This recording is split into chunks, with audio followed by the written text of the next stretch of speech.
తీసేపిచ్చిండ్రు. అక్కడ గుడిసెలుంటే ఆడ తీపిచ్చిండ్రు, ఈడ గుడిసెలుంటే ఈడ తీపిస్తారు. మేము ఎట్టి పరిస్థితుల్లో కూడా మేము పోయే వీలు లేదు. మాది ఇక్కడనే ఉన్నది. మేము కష్టపడి కట్టినాం 50 ఏళ్ళ బట్టి. తొవ్వలేదు, దారి లేదు. ఈ గుడి డెవలప్ అయినందుకు మేము చేయబట్టి గుడి డెవలప్మెంట్ అయింది. మేము చేయబట్టి గుడికి ఇంత విలువ.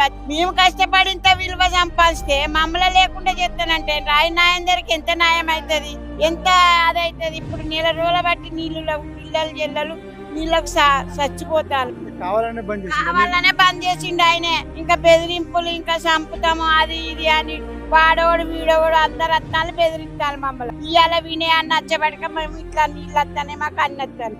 నాయందరితో పనే లేదు మాకు. గెలిపించినంటే బోకర్ మాటలు చెప్పిండు. గెలిపిస్తామని ఇల్లు కట్టిస్తామన్నాడు. ఇదంతా లేవల్ చేసింది మేము. ఒక నరసింహస్వామి గుట్ట ఫోటో తీసుకొని అంతెత్తు గుట్టని మేము కొట్టినాం. నాయందరు కొట్టలే, ఎవరు కొట్టలే, అయ్యగాళ్ళు కూడా కొట్టలే. ఇంటింటికి అడగండి తొవ్వలేదు.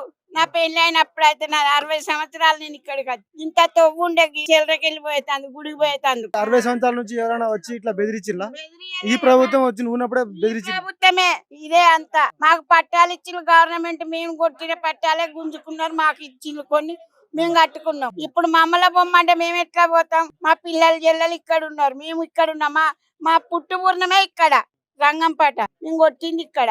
మేము ఎక్కడి పోము. మాకు దయచేసి ఇంకా గవర్నమెంట్ ఇక్కడ ఇండ్లు కట్టించి మంచిగా మమ్మల్ని చూసుకునేటట్టు ఉండాలి. కానీ వాళ్ళ మాడవీధుల కోసం మాయ బీకెత్తారా? మాడవీధులు వాళ్ళు కొట్టిల్లా, వాళ్ళు గుంజిన్లా, వాళ్ళకేమన్నా అదిలే తట్టు బర్మలేసి కొట్టిల్లా వాళ్ళు? మేము కొట్టినాం.